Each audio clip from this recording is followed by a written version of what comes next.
So moving on up, but it wasn't a deluxe apartment in the sky. My mother had finally worked up the courage to move on. We moved into a small apartment. It had a 1-bedroom. It had a small living room, and it had a little kitchenette. I remember the kitchen being so small because 2 of us could not be in there at the same time. There were times in which the building had no heat. We would turn the oven on and open the oven door, and literally that oven door would touch the wall if you opened it. My sister and I, we shared a twin bed on one side of the room, and my mother slept in another twin bed on the other side of the room. These were probably some of the best times that we had right after my mother had gained the courage to move on. I remember sleeping at one foot of the bed and my sister at the other end of the bed, and her feet in my face, my feet in her face. We were close. We fought because we were fighting for room. Get your stinky feet out my face.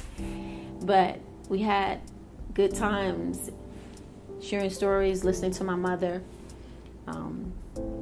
She was working 2 jobs. She would sell encyclopedias.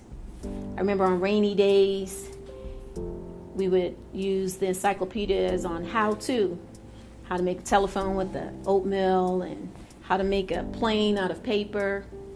We kept busy. It was a good time.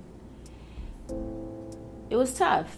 I remember there was a time in which my father had come by and he was banging on the door. And before my mother had gone off to work, she had given strict instructions. I don't know if it was during the summertime.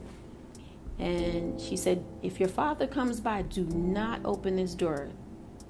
Don't worry. You're not going to get in trouble. And I'm thinking, wow, this is the one time that I don't have to listen to him.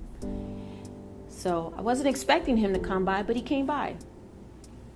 And the banging on that door, like immediate fear set in. And I told him, Mommy said not to open the door for you.